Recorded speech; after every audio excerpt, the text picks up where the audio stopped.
Assalamualaikum warahmatullahi wabarakatuh. Perkenalkan, saya Deta Syabania dari PAU 3A. Ingin sedikit mempresentasikan mengenai dinamika perkembangan sosial emosional pada anak usia dini, pemahaman dan pendekatan intervensi. Baik, selanjutnya kita langsung aja ke pengertian perkembangan sosial emosional anak usia dini. Perkembangan sosial emosional anak usia dini itu adalah proses di mana anak itu belajar dalam menyesuaikan diri untuk memahami situasi dan emosi dalam berinteraksi dengan orang lain, dengan lingkungannya.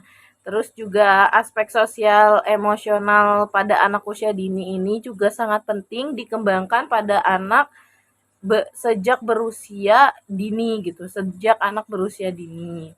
Terus anak yang cerdas sosial emosionalnya itu juga akan mengantarkannya memiliki jaringan pergaulan yang luas, yang baik, karena sang anak mampu bergaul akan membuat anak giat dalam berpartisipasi di lingkungannya.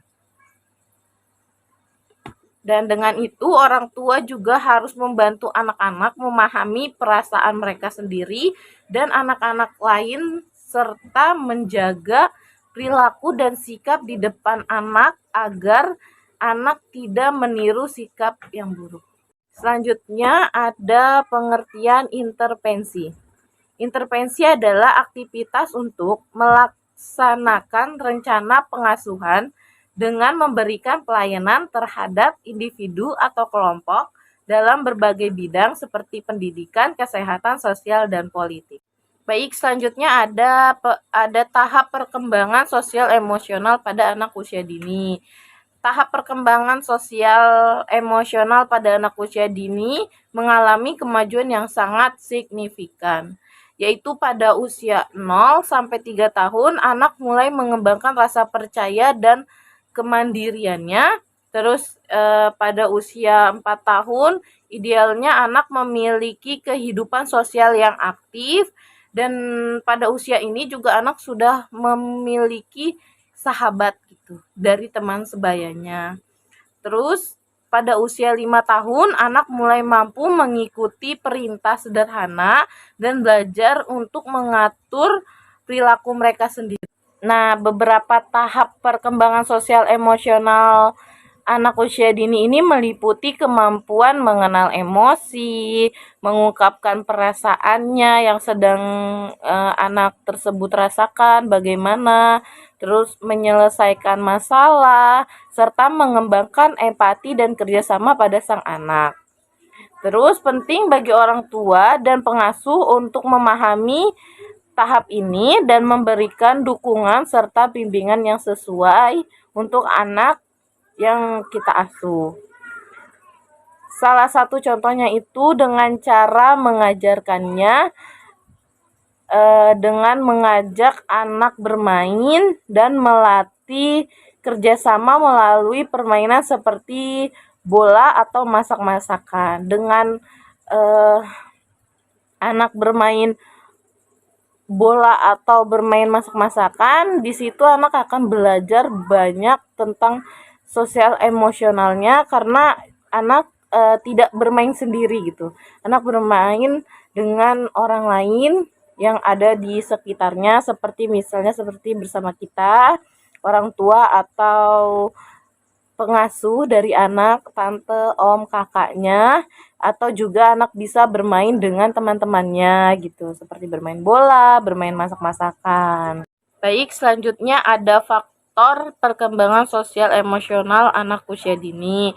Di sini ada 6 faktor. Yang pertama faktor lingkungan, yaitu lingkungan sekitar, ekonomi, sosial budaya, dan tempat tinggal itu mempengaruhi perkembangan sosial emosional sang anak. Yang selanjutnya ada faktor relasi, yaitu hubungan yang baik dengan orang tua, keluarga, teman sebayanya, dan orang lain yang ada di sekitarnya itu juga mempengaruhi perkembangan sosial anak usia dini. Yang ketiga ada faktor pola asuh orang tua.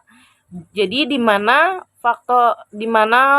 pola asuh yang diberikan oleh orang tua itu juga dapat mempengaruhi perkembangan sosial emosional anak tersebut gitu. Bagaimana orang tua mengembangkannya, bagaimana orang tua menerapkannya itu juga mempengaruhi perkembangan sosial emosional sang anak. Yang keempat ada aktivitas fisik, yaitu seperti latihan fisik, seperti bermain bola, main masak-masakan, dan berlatih kerjasama juga dapat membantu perkembangan sosial emosional pada anak usia dini. Jadi anak bukan asal bermain saja gitu. Dengan anak bermain bola atau bermain masak-masakan, itu anak juga dapat berlatih perkembangan sosial emosionalnya gitu. Bagaimana cara mereka mengatur kondisi sosial emosionalnya mereka, bagaimana mereka juga bisa bekerja sama dengan teman sebayanya gitu. Yang kelima ada nutrisi, di mana konsumsi makanan yang bergizi dan susu tinggi kalsium juga dapat mempengaruhi perkembangan sosial emosional anak. Jadi dari segi makanan juga dapat mempengaruhi perkembangan sosial emosional sang anak.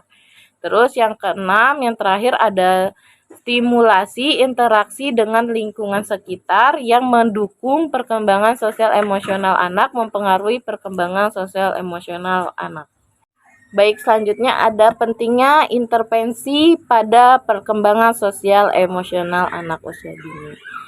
Jadi intervensi itu sangat penting ya untuk perkembangan sosial anak usia dini karena dapat meningkatkan kemampuan intelektual pada anak, terus juga dapat menurunkan gejala autisme pada anak, dan yang terakhir dapat mengoptimalkan tumbuh kembang sang anak. Karena pada masa usia dini ini merupakan masa keemasan sang anak atau masa golden age sang anak pada setiap aspek perkembangannya. Salah satunya termasuk aspek sosial emosionalnya. Sehingga setiap proses tumbuh kembang sang anak itu harus selalu diperhatikan oleh orang tua atau pengasuh dan lingkungan sekitarnya. Yang terakhir ada pendekatan intervensi pada anak usia dini, yaitu yang pertama ada bermain, di mana sudah dijelaskan ya tadi bahwa bermain itu bagi sang anak tidak hanya sekedar bermain, tidak hanya sekedar bercanda dengan teman-temannya, tetapi juga dapat melatih perkembangan sosial emosional mereka gitu, perkembangan sosial emosional mereka. Dengan seperti tadi untuk anak perempuan bermain masak-masakan, untuk anak laki-laki bermain bola, karena permainan tersebut dapat dimainkan dengan sama-sama gitu, bisa dengan teman sebaya, bisa dengan orang tua, kakak atau om tantenya. Terus juga bisa melatih kerja sama sang anak gitu dalam kelompok. Yang kedua ada latihan asertif, di mana dalam pendekatan konseling behavioral, latihan asertif telah terbukti efektif dalam meningkatkan keterampilan sosial individu anak. Nah, dengan memanfaatkan pendekatan-pendekatan ini dapat diharapkan peningkatan yang signifikan dalam perkembangan sosial emosional sang anak. Baik, terakhir ada kesimpulan di mana penting untuk kita memahami bahwa setiap perkembangan atau kecepatan pada anak itu berbeda-beda, terus juga pendekatan yang sensitif terhadap kebutuhan individual mereka dapat memperkuat aspek sosial emosionalnya. Oleh karena itu, memberikan lingkungan yang menyenangkan, penuh cinta, dan memberikan kesempatan untuk berinteraksi dengan sesama, anak dapat membentuk dasar yang kokoh untuk hubungan interpersonal di masa depan.